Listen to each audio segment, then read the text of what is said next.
Hello and welcome to Smaulgld's update on Kazakhstan's gold reserves for the month of January 2017. Today is March 2nd, 2017. Well, Kazakhstan continues to add to its gold hoard and added another 1.5 tons of gold to reserves in January. So they added 50,000 ounces of gold to the reserves in January, about 1.5 tons. Their gold reserves now stand at about 260 tons or 8.35 million ounces at the end of 2016. Now, Kazakhstan's gold reserves put them 21st in the world. Now, this is a relatively small country in terms of population and economy. It's mainly a oil producer, and it does have a gold mining domestic production capability and actually does produce a fair amount of gold, which they have been purchasing and adding to their central bank's gold reserves, similar to what China and Russia do as well. And now Kazakhstan is also getting in the act. So you're seeing the eastern countries add to their gold stashes by buying domestic supply with their own currency. And keep in mind that Russia and China are the number one, two, or three gold producing nations. So that takes a lot of the gold for the rest of the world off the market if they buy up a substantial portion of their own gold production. Russia buys about 60-70% of their 300 or so tons a year, and China buys up all of its 500 tons a year, although it all doesn't end up on the People's Bank of China's balance sheet, but it ends up somewhere else in China. Now, the National Bank of Kazakhstan added the 50,000 ounces of gold. Not a lot, but for them, it's significant because they have been, as you see, since January 2015, adding, for them, significant amounts of gold. And they are one of three central banks, including Russia and China, that are actually adding to their gold reserves, whereas the Western central banks don't seem to be doing that. Not the United States, not Germany, not Netherlands, not Japan, not Switzerland, not England, not Canada. Did I miss any? Not Italy, not France, not India. Those central banks have not added gold, and in some of them, in some cases, have sold gold. Specifically, Switzerland sold over 60% of its gold. England sold about half of their gold.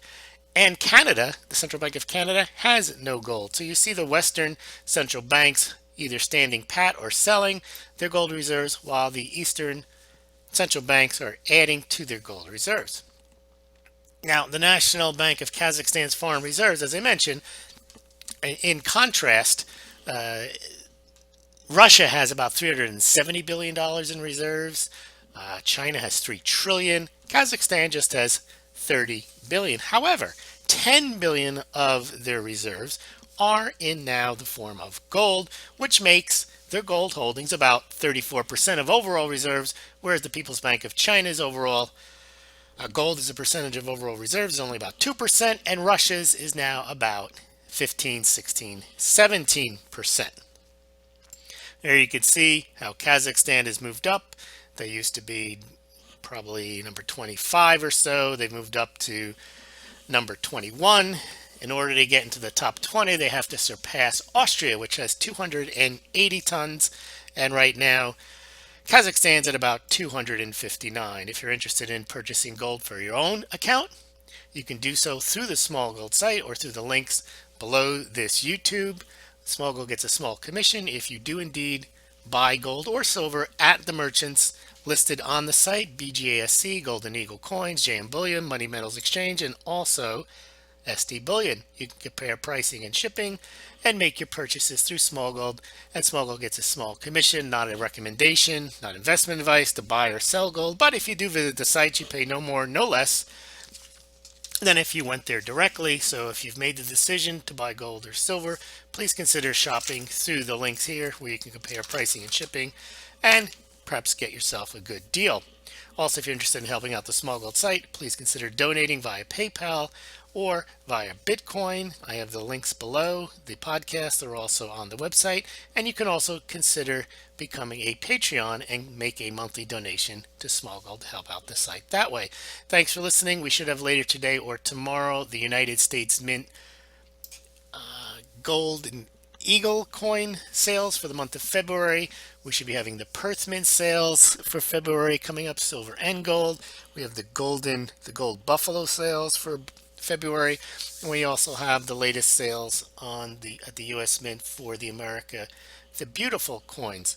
Thanks for listening, and please remember, subscribe to Smaulgld by filling in your email address. You get the updates. I'm not always going to do a Kazakhstan or some of these other podcasts that I do every month, mainly because you can go to the site, you can see the the charts a lot better anyway, and you don't really need me to hear me tell you unless there's something different that's happening or there's some additional analysis. So that's another reason to subscribe to Smaulgld or to visit the site directly if you don't want to get the emails all the time. And I try not to email every blog post I make.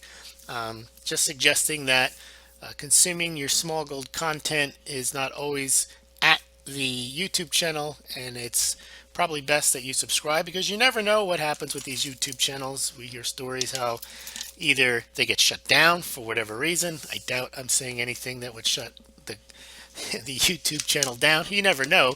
Or they just decide to rerun the algorithm and then you just don't get updates. Even though you subscribe, they unsubscribe you. In any event, if you want to stay in touch with Smaulgld, best thing to do is to subscribe. It's free. Just put in your email address there. You don't have to put any personally identifiable information, just your email address, and then I will be able to keep in touch and send you updates when and as they come out, the important ones.